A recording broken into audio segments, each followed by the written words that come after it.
If you listened to part one of my conversation with Will Donovan last week, you heard how he went from nearly abandoning ceramics entirely to making a six-figure fantasy-themed storytelling pottery business by repeatedly narrowing his focus until he found that magical intersection between what he loves making and what a specific audience desperately wants. And yes, the magic pun was totally intended. But what does hitting that six-figure milestone actually mean for your day-to-day life? Because the internet loves to throw around those revenue numbers like they solve all of the problems. But the reality is often quite different from the fantasy. And yes, for all of you Donovan pottery fans out there, I really hope you enjoy how many puns I'm fitting into this. Today, we're diving into the nitty-gritty that part one didn't cover. We're going to pull back the curtain on what six figures really means as a business owner versus what you personally take home as a salary. How Will navigates the complex world of copyright when creating story-inspired work, and why he views paid advertising as a strategic tool that only came after organic growth, not as a shortcut to success. Plus, we get into some great questions from our community members about managing those overwhelming viral moments and actually seeing some kind of result from them in your business.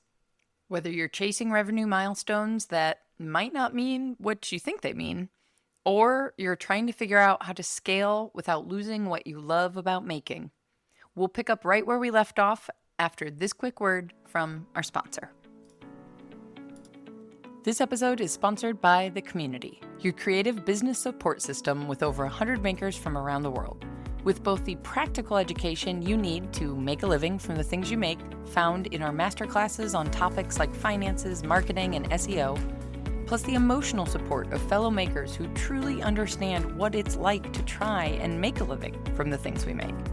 It's like having both a business school designed specifically for artists and a team of colleagues who actually get what you're going through. But you don't have to take my word for it. Hi, I'm Alicia Hagan in New Mexico. I joined the community last year after leaving my teaching career to pursue becoming a full-time artist. The community has been so invaluable in my growth as a solo artist because I still feel like I have coworkers and people I can talk to about my struggles and successes. The quarterly masterclasses always teach me something I didn't know I was even supposed to know. I also absolutely love going to the live co-working sessions and the book club meetups where I can hang out in real time with other makers from all around the world. It is awesome. You can find me and follow my journey on Instagram at Alicia Hagan Art. As Alicia mentioned, feel free to reach out to her if you have questions or check out makersplaybook.com/community to learn more. And come join us. Now, on with the show. Welcome to the Maker's Playbook, the show where we talk all about what it's really like to make a living from the things you make. I'm your host, seasoned entrepreneur of 14 years, Rebecca Ikes Cara. Well, I alluded to it. Do we want to talk a little bit, and I've already framed my perspective of it, but this whole six-figure number, I think, is thrown around the internet ad nauseum. Sure. And one thing I think is missing on the internet is like demystifying what that actually means. Because I think the way a lot of people, and to be frank about it, the way a lot of people trying to sell somebody on something talk about it, you know, if it's a business course, an online group, whatever it is, it's generally, to me at least, it feels like the way it's talked about is like people's perception of that is that they are going to personally make six figures. And we're saying six figures, I'm talking more than $100,000, right? That's the six. In reality, a business making six figures and you making six figures is a very big difference. Yes. Like, it is. Exponential. It is. It really is. And I love that we can get to a point where we can have these conversations because I think coming into a clay and craft and arts world, nobody had these conversations. You couldn't find it anywhere. Also, if you tried to have it, heaven forbid you wanted to make money. And money isn't the end-all be-all, but as Naomi Clement always says, I make better pots when I'm well-fed. Yes. period. Like, we're not saying I have no desire to be a billionaire. I don't think they should exist. I don't even have a desire to be a millionaire. But, you know, having a house in today's world, buying groceries, healthcare, all of the things, all just the basic things, maybe occasionally every couple of years taking a small vacation, heaven forbid. Like, How dare you? right? What a crazy concept. Hedonist. All of that, I'm so luxurious, costs a shocking amount of money. And so if we don't talk about actually earning it, you're left with the starving artist scenario, and you're left with people frustrated and burning out and quitting clay, to come back full circle. No, you're right. And I do think that there needs to be more transparency. And I love the trend through social media that it's becoming more transparent. People are sharing their annual reports. And I don't think of that as a, hey, look at me. But it is a opening up the door to say, like, this is possible. You don't have to starve. There are roadmaps to be able to do this. And yeah, if my business makes six figures, I'm not necessarily making six figures. But I am making more than if I was just not. And so I love the trend in transparency around this topic. And I know that recently there was some clip, I think you even commented on it, the you can't make a living making $45 mug. Yeah. And just the other day, I was doing the math on that. I was like, actually, you really could. Is it challenging? Yes. But anything worthwhile is going to be challenging. So whether it's you're having a business that makes six figures or you're just more content with your life, if it's a challenge, it's worth it. And there are ways to do it. So I don't know if I'm getting maybe too vague. We can go as detailed and as narrow as you want. I mean, I think numbers are all relative. So I think that's my other frustration with the internet is like, yeah, if you live in New York City, you basically have to have a six-figure business just to pay your rent. Yeah. If you live in Milwaukee or, the Carolinas or, I don't know, Kansas, like if you live next door to Isaac, that's going to get you a lot farther. So the numbers are all relative. I think what maybe is most helpful for people to learn, and this is my assumption coming from like having hit that number and hit it in multiples, how little it actually changed things, or how strategic you have to be with the business for it to actually increase your salary, right? Because to put it bluntly, since you have shared so openly, 2019, I was over $300,000 in revenue as a photographer, but I was still paying myself like $70,000 a year, which now some people are going to hear that number and go, that's still a really high salary, Rebecca. I was in Chicago. Right. That's like very solidly middle class, like to live without 5 roommates. Yeah, absolutely. So now this number, $300,000, yeah, it's a lot of money, but what does it mean? Maybe it doesn't have the impact that people think when you just talk about the numbers, is what I'm getting at. Well, and when you're driving that, like, what does it cost?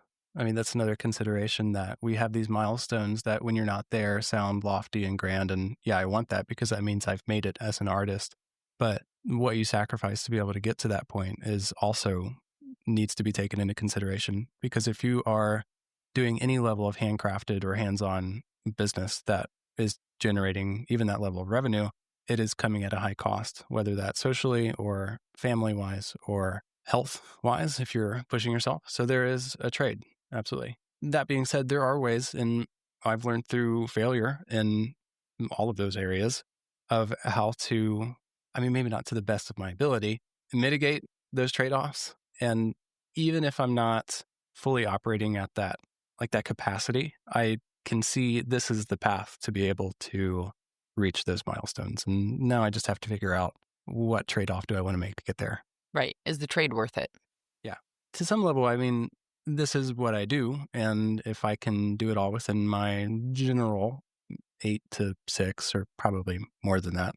But as long as I'm living a life that I have curated, I've crafted my own lifestyle based on what I want and have agreed with myself that is okay, I think that's okay. And I think anybody who has those goals, as long as you're aware that there is a trade-off and you're realistic about what it takes, as long as you have the roadmap or the framework to be able to look back and say, this is what it's going to take, whether time or material cost, or I'm going to have to hire these people.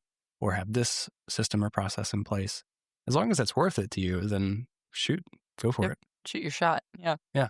I think you make a really great point too, because what it takes to hit certain goals oftentimes will surprise people in terms of it's going back to our conversation at the very beginning. It's not just more of what you are already doing, right? Like part of how I hit that particular number was having a team. And it was presented to me in some ways from a wonderful friend and mentor who had also grown a team that, like, if you're looking for that quote unquote freedom of the personal life side of things, having team members who can go out and do these events for you and whatever is a route to that.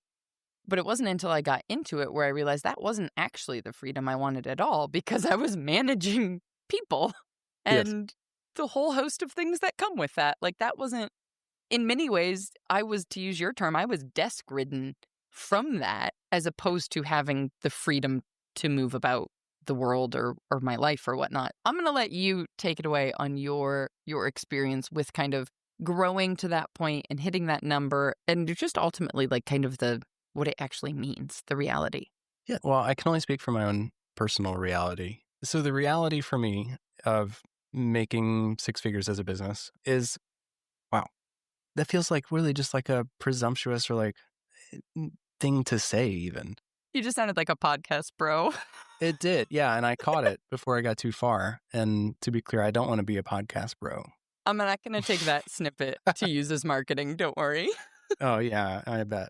Although it'd probably be better traction than the nuanced snippets I do choose. Well, if you need it for that hook, you can use it, as long as we're clear on the back end. Sounds good. I'll be a podcast bro just to get you to watch. And then Perfect. Fabulous.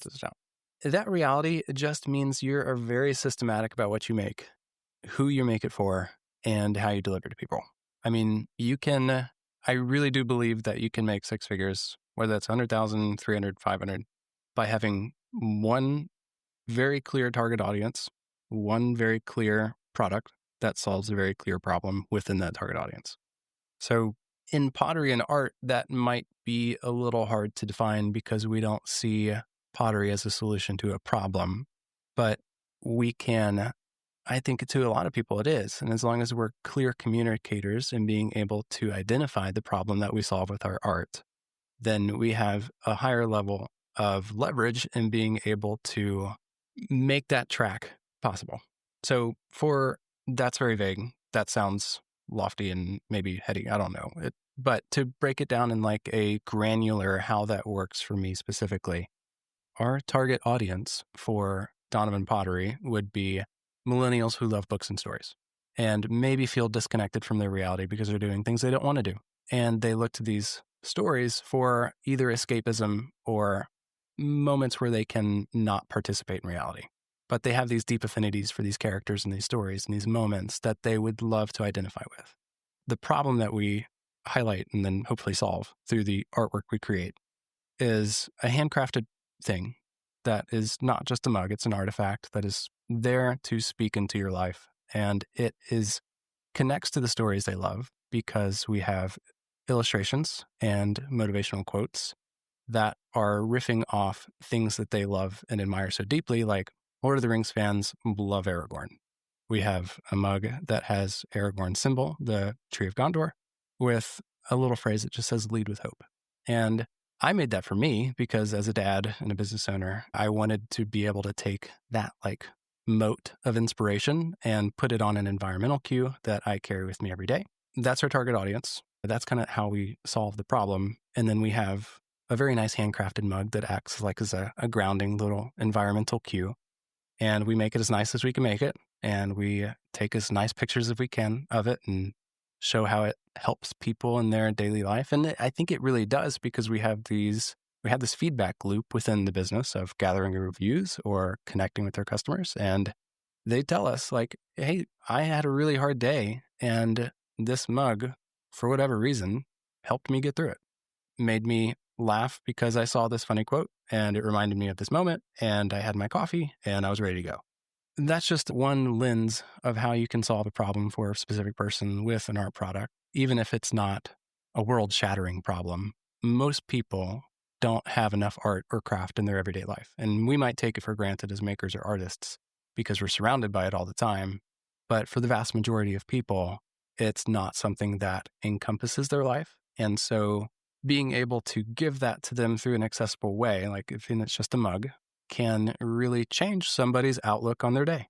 And if you can do that, and you can do that enough, and you can say, or at least show in the best way you can or storytell, this is how this thing really transforms people's day by changing these moments. And over a course of time, that changes a week and maybe a month. And over time, that really does make an impact. So that is how the brand operates as a business. How that kind of, to get to the six-figure point, how that works is we make one thing, we make it as efficiently as we can. We make sure our margins are like squeaky clean by cutting out as much excess cost as we can and charging as much as we can for it. Not in like a sleazy way, but in a way that is, we still try to give more value than we get. So we're still trying to give more than we receive, to put it in like a vessel term. And whatever that balance is for the level of skill you have or the kind of audience that you've got, that might change. But whether that's $45 or whether that's $88 or $120 for a product, I think there's probably a market there as long as you're being very clear on who it is and the problem you're solving. Each of those price points then have their own, system you can work within, right? This is what I talked about a little bit in response to that whole $45 mug comment. Can you make a living on one like that if you were still hand throwing every single mug, sgraffitoing the design of, whatever story you're trying to tell, putting 10 hours into one mug? No. No. Can you do that if it's $200? Then maybe yes. I'm just throwing out a number. I just want to kind of re-hit the point that you mentioned. I think a lot of people maybe who have tiptoed into our world of business and marketing books on the nerdy level we do have heard the whole problem solution situation. And I think where a lot of brains immediately go, and mine included for a long time, was problem with a capital P. Like problem like what we're seeing in news headlines every day now. Yeah. Yes, our mugs are maybe not going to solve that. Like we're talking problem with a little p. Yes. Where, like, what I immediately kept thinking of as you were describing your audience is it's almost like an identity problem in a way. It's like they have this thing they're really passionate about, but sitting at a desk at an office every day is disconnected from that. They want to have this physical artifact. I love the word artifact for your brand, especially to remind them of that, this cue. We are physical beings. I mean, that's why symbolism in religion is such a big deal. We're not holding all this information in our brain all the time. We need these little things that remind us. So, yeah, exactly. Yeah. I'm tracking right with you. I love it. There wasn't a question at the end of that, so I have no segue. We'll have a very rocky segue. Okay, do it. I also am going to say out loud before I forget, we have questions from our community for you that we'll get to here in a second. But what's your segue? My segue? How about those questions? Oh, great. Brilliant. Sorry, that might not be, like I said, a rocky segue. No, I love that. We've touched upon a little bit of this already, but I just want to ask it directly to make sure we're clear. I think unique to your business, Jenna's question is a question of copyright, because that's definitely something I was also curious on, because you are touching upon very well-known franchises who probably have very large legal teams. They do. And how, if you've ever had issues with copyright when you are touching on large franchises, or, how that's worked out. No, I'm glad you brought it up. We have very thorough and meticulous process when we go and create something. We met with copyright lawyers last year who come through our site and our listings, and it's an area of awareness, but not an area of concern. We're clear with the designs that we make that it's not trademarked. And I'll say what the lawyers told us, because this was an area that, and again, I started making these just for me. I didn't intend for it to become like a big thing. But once it became a big thing, I was like, we probably should be clear on this. So we met with the lawyers, and what they told us was, as long as you're not infringing on a license that somebody who makes the same thing that you are making, you are less likely to be pursued. You are also less likely to be pursued if you are being the word used was transformative enough in your designs so that you are not directly infringing on a word or an image that is really recognizable. So what we try to do with all of our illustrations is, one, be transformative. We don't take anything copy paste. I hand draw everything. And if I change it, or if I'm taking a moment that is recognizable, or a character or a thing that is recognizable enough, and pairing it with audio cues or written cues, whether that is I try not to do direct quotes, or if I do direct quotes, it is a very small percentage of a larger direct quote. It's almost just enough where somebody can make the jump. And that's like, I'm getting close in a lot of ways. And I think the larger our business grows, the more I'm scaling back on that and the more we're pursuing official licenses. But how we've operated in the past and not necessarily going forward is getting up to the point of recognizability, and then through audio cues, visual cues, text cues in our captions or descriptions, we're helping people jump the gap. And so we've had lawyer teams look over the designs we've had, the designs we're producing, and nothing. I mean, copyright law is like gray. Tell me about it. But there was nothing of concern. And going forward, we're seeking licenses. We've got a number of really fun things in the works with some IP that is, if it comes to fruition, will just be a blast to create for. So I'm particularly excited about the legal route and also mindful of the potential risk and liability. Yeah. That makes complete sense to me, especially with the example quote you gave of like lead with hope. Yeah. People can connect that to a number of stories, but something like Lord of the Rings or Narnia or whatever with another cue, but it's not something where I can say, oh, from page number 127, you took this thing. I mean, if I could just go a little Easter egg on that particular quote just for a moment. If you are a fan of Lord of the Rings, you read or watch Lord of the Rings, it might not be evident, but in any situation where that character, Aragorn, encounters a problem, his first response is hopeful. It is not ever quelled or downtrodden. And it's not an exact quote, but if you pair it with a recognizable symbol and you have a caption that is understandably Lord of the Rings inspired, and you have a fantasy inspired soundtrack playing behind the picture, like you're really helping people make the gap without really encroaching on anything that's trademarked. So there are ways that you can approach if you're interested in making any level. And I don't consider what we do specifically fan art because we're trying to not take from and profit off of. We're trying to use these characters as representations of what we can do in our daily life and be transformative enough with them to make an impact in other ways. I'll also say one of the things the lawyers mentioned to us about this issue was that as long as you're not trying to take and profit off of a thing for profit's sake, and you're not infringing on somebody else's held license of a design for a product, and you are reinvigorating interest in the original source material, like the reinvigoration of interest in the original source material is pretty big, then you're also less likely to be pursued. You're actually more likely to be, I don't want to say encouraged, but I know of instances where people make Lord of the Rings inspired content that have been contracted by like Rings of Power, have Potter make their teapots. And that was fueled by him creating things that were inspired by Lord of the Rings. And so there are opportunities there that brands or IP holders intellectual property holders will oftentimes pursue and wish to collaborate with instead of saying, hey, stop that. And that's the best scenario. Like that's a scenario I want to see happen more, because then you get this beautiful collaboration between a brand that is known on a huge scale, nationally, internationally, what have you, with, to me, I think of it altruistically of the person who has this huge platform who's bringing somebody else along with them who doesn't have that big of a platform, right? And that to me is kind of the altruistic responsibility. I'm sure, Disney is like, yes, but we will benefit from this and we will look fabulous, mwahaha. I don't think there's anybody Now the cynic in me comes out and is like, I don't think there's anybody on the legal board of Disney who's like, yes, let's support the little guy. But, Yeah. if it helps, it also helps you in the process. So I should be clear. I'm not encouraging anybody to take and copy and riff off and try to pursue things that could get you in trouble. I don't think that's the route to go about it.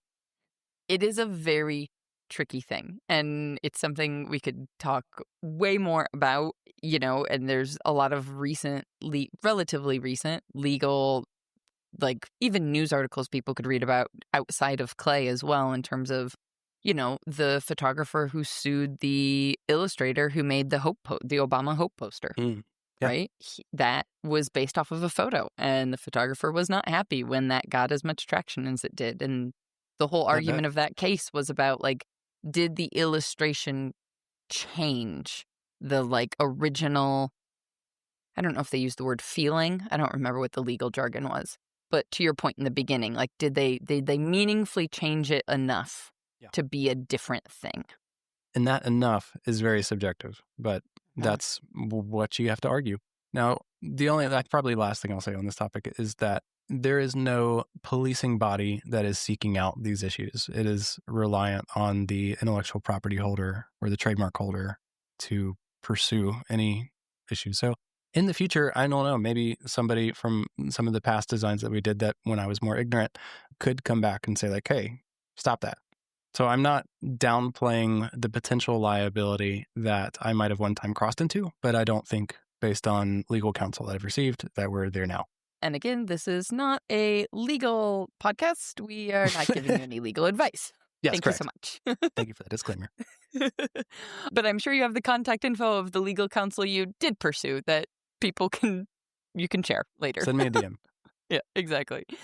Getting away from legality. Sarah was asking, when you first went viral, and I think we touched upon this, but just in case there was something that you wanted to add to it.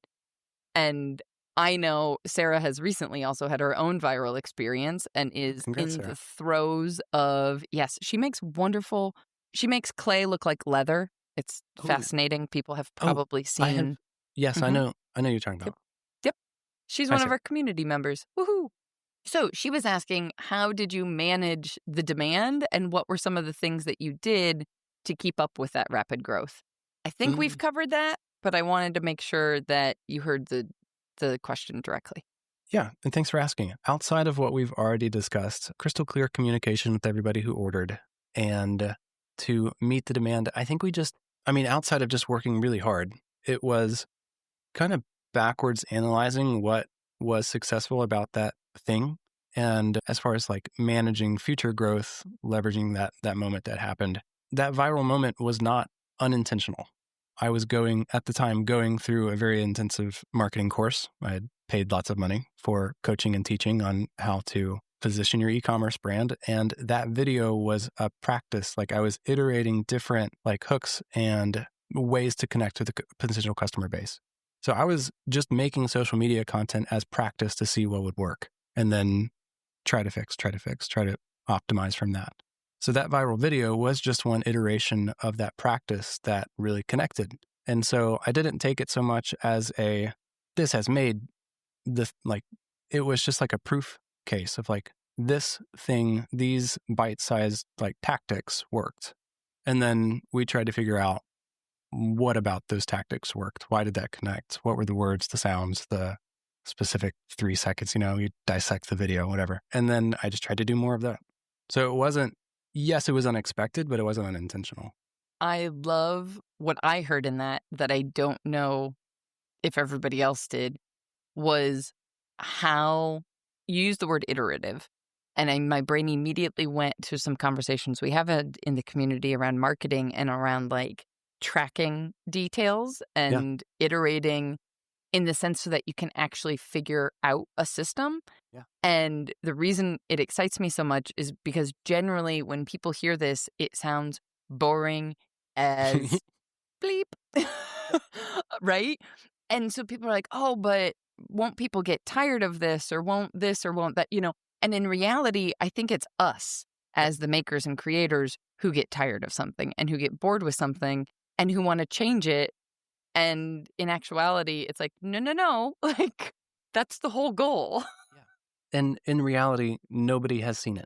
Like, even of the video that went viral and the scope of a market base, nobody has seen it. Yes, I was getting very tired, but I do remember that one particular video, and I had reworked the same headline probably 12 different times in different videos. And that was the one that worked. And it wasn't an accident, but it was a surprise. It goes back to this is a phrase that has been said of great photos, but I think it applies across the board.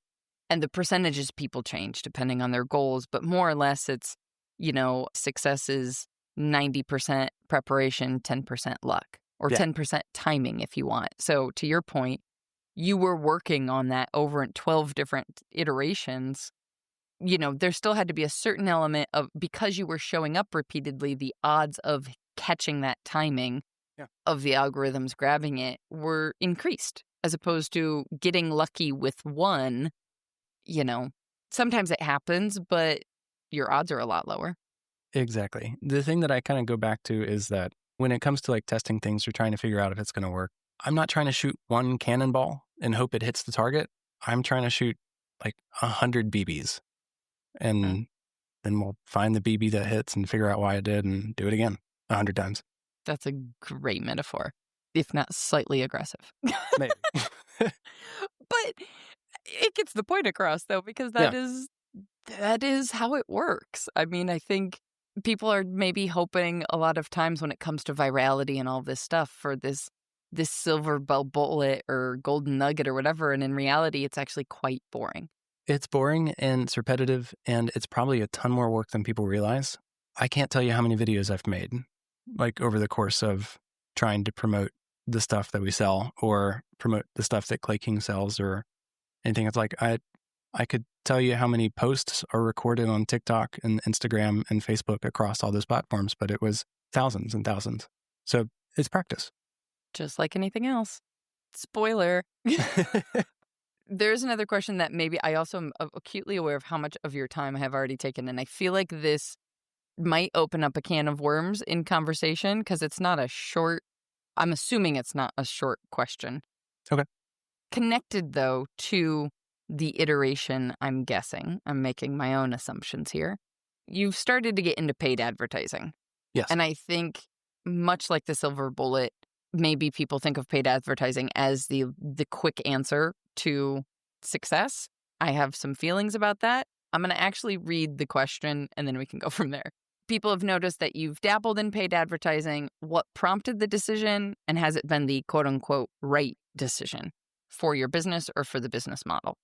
It is not the decision. It is one of many decisions. There's many different ways we try to connect and reach customer bases. There's a couple different ways to market to people, and you could do that one-to-one, like talking to people about it. You could do that one-to-many, and that is just pulling on a higher lever. So paid advertising is just one of many levers that we try to use in our marketing playbook of how we reach people. It's not made lightly. It's not a quick way to make money. It is a quick way to lose money, but hopefully when you make money off of it, it is the money you make is more than the money you lose. And it wasn't something I did until after I had a very clear library of media that had proven organic success before I put any money behind it. Nobody can see how much I'm nodding along and moving my arms. I am so glad you said that because I was going to say it if you didn't. I'll be honest, like the way that algorithms work right now, as long as and I'll go back to saying, if you have a very clear target customer with a very clear problem and a very clear solution to that problem, you can be much more effective with your advertising. And if you are creating organic content that is continually iterating on how you solve that problem for that particular group of people, then you're much more successful at finding the organic reach that will potentially be good at paid ads. So we make 100 videos for every ad that we put up. And of every ad that we put up, we iterate a dozen times over the course of its life cycle to make sure we're not wasting money, or if we are wasting money, it's informed waste. because there is a level of that. But in the end, we have benchmarks for paid ads that we know, all right, we need to turn this one off because it's not working, or all right, we need to scale this because it is really in cash. And it is, if done well, not the only marketing tactic that you should use in your business. There are organic content means that you can get one-to-many. There's email ways. But if you're trying to reach, well, one, if you're just tired of making the same video over and over and over again organically, then you can just pay for it to air, and then you can continue making other creative things and then still have that message being shown to new people. So that was another, like, pulling on these higher levers, the manufactured mugs or paid advertising. These are both areas that I had to like die to some belief over to be able to do those things.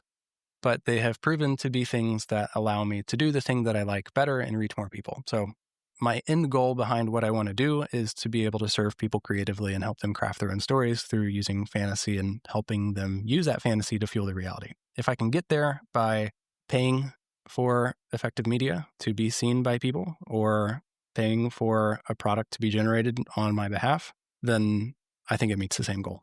You just described your target audience really quickly. Sorry. And I want to no, it's great because it kind of doubles down on my point of just how well you know them, but also just how detailed, just how deeply you know them. Because there was a lot of description in there that, to my point, and why I got so excited as you were explaining paid advertising, is my assumption is that it works the best once you are at the point of knowing that audience to the level at which you understand yours. And I think that takes a lot to get there. Yeah.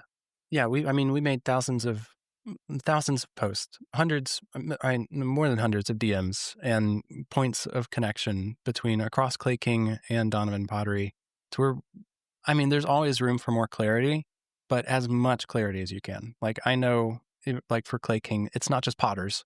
It is 18 to 25-year-old potters who just left art school, who have no prospect, who don't know where to get materials because they don't have community access. Okay, how can we create content that speaks to that segment of people? Or for Donovan Pottery, I know it's 25 to 55-year women primarily who love stories and maybe are buying for their husband who works a desk job and needs a little bit of inspiration. Like, there's these, you can have your customer base, and I don't mean to I can geek out on this all day. Oh, we will be having future conversations. Okay. Yeah, you can, the more clear you are, the better you will be able to speak into people's lives. And I'm not trying to simmer somebody down into their demographics, but it just helps give you an understanding of these are the real people on the other end of the screen who you're trying to talk and connect with. It's not a number or a race or an age. It is a Rebecca or a Will who is there on the other end, who has real life problems. And I'm making this mug because I think you'll like it. And I think you'll like it because I am that person too.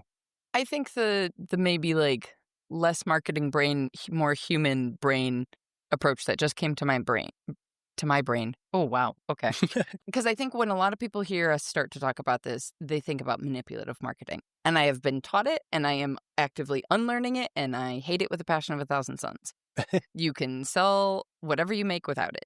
The everyday experience that I think everybody has probably had that connects more to this is if you think about buying a gift for your best friend who you have known for, I'm going to go with over a decade, who you share your best and your worst with, you can purchase a meaningful gift on a completely different level than your colleague, your coworker, who you see every single day maybe, but you've never had a deep, meaningful conversation with, but you've been tasked from the office to purchase the birthday present.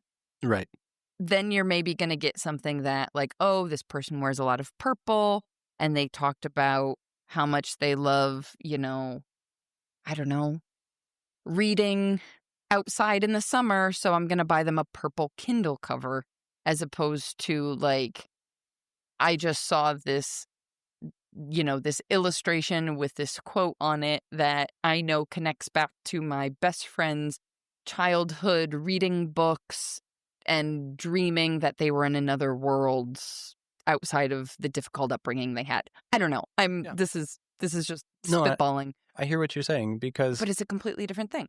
Yeah. And I think as potters, like, we make vessels that go and serve people. So as opposed to manipulative marketing, as long as we're really clear about who we're trying to serve, then we can do our jobs better.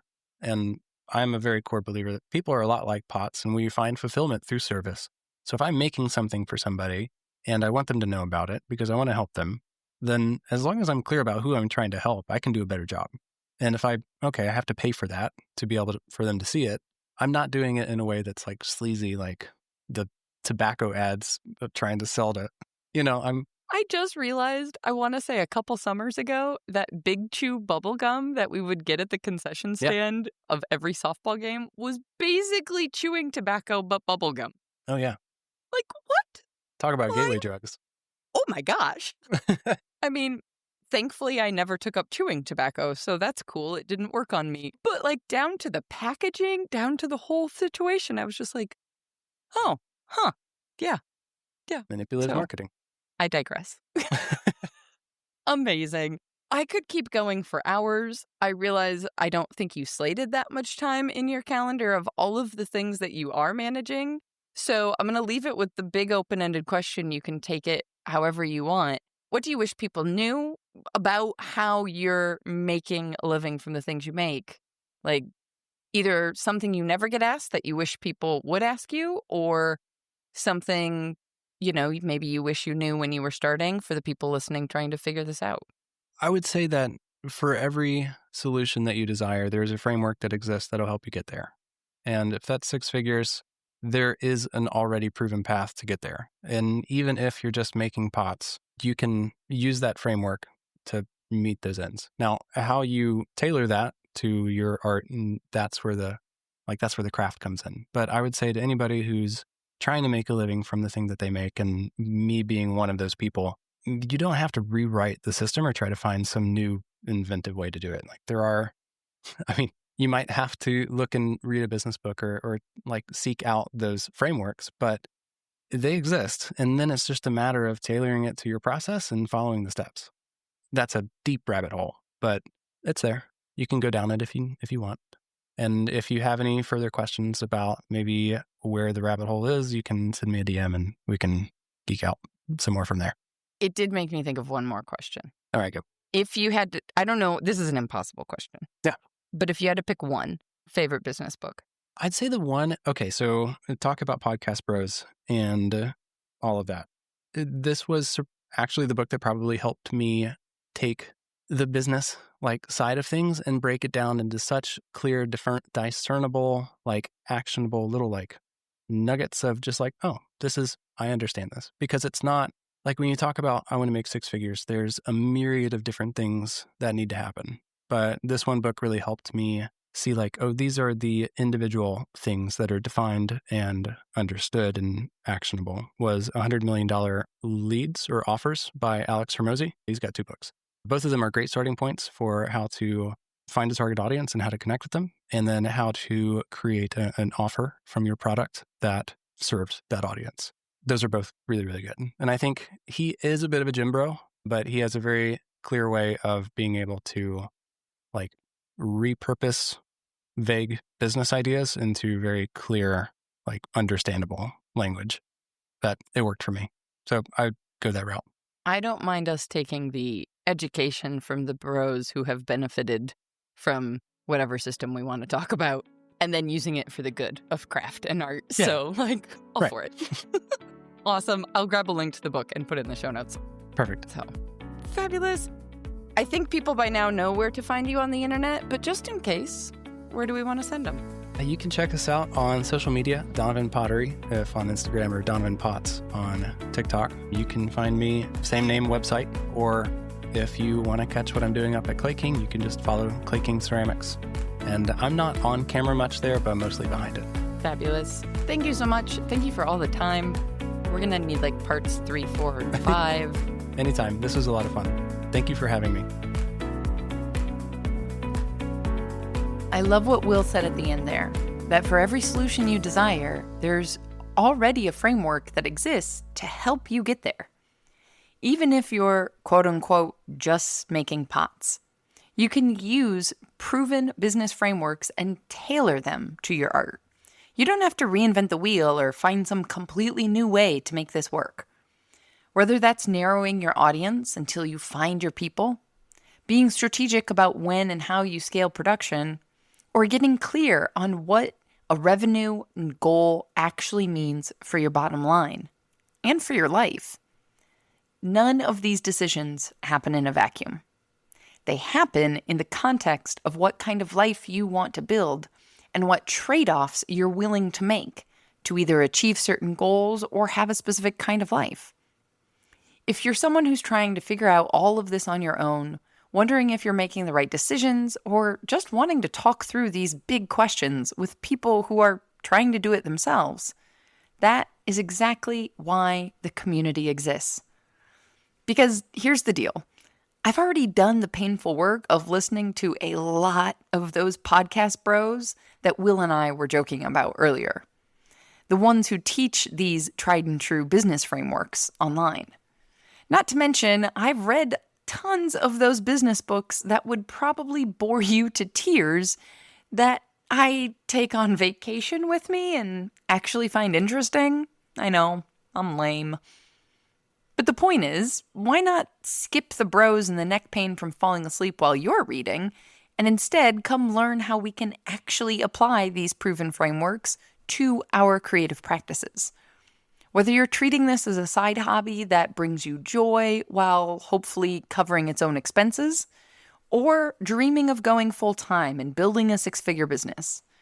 Thanks to the quarterly masterclasses, guest expert education, and ongoing implementation sessions inside of the community, together we can translate tried and true business strategies into maker language.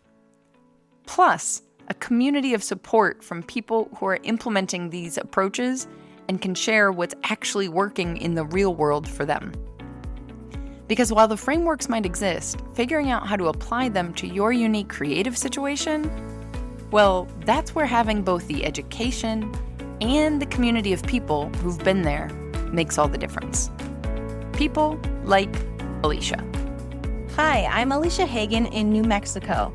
I joined the community last year after leaving my teaching career to pursue becoming a full-time artist. The community has been so invaluable in my growth as a solo artist because I still feel like I have coworkers and people I can talk to about my struggles and successes.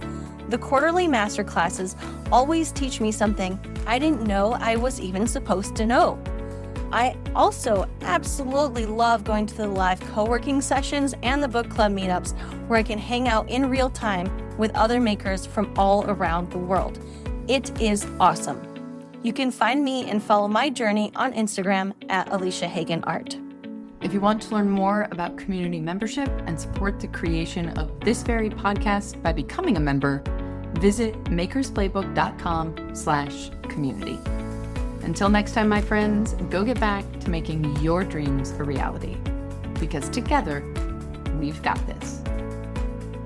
Audio post-production of this podcast is made possible by help from Christy Kotzvan, with promotional material assistance from Queenie Maliki. The Maker's Playbook podcast is recorded on the original homelands of the Potawatomi, Ho-Chunk, and Menominee people, where the people of Wisconsin's sovereign Anishinaabe, Ho-Chunk, Menominee, Oneida, and Mohican nations remain present.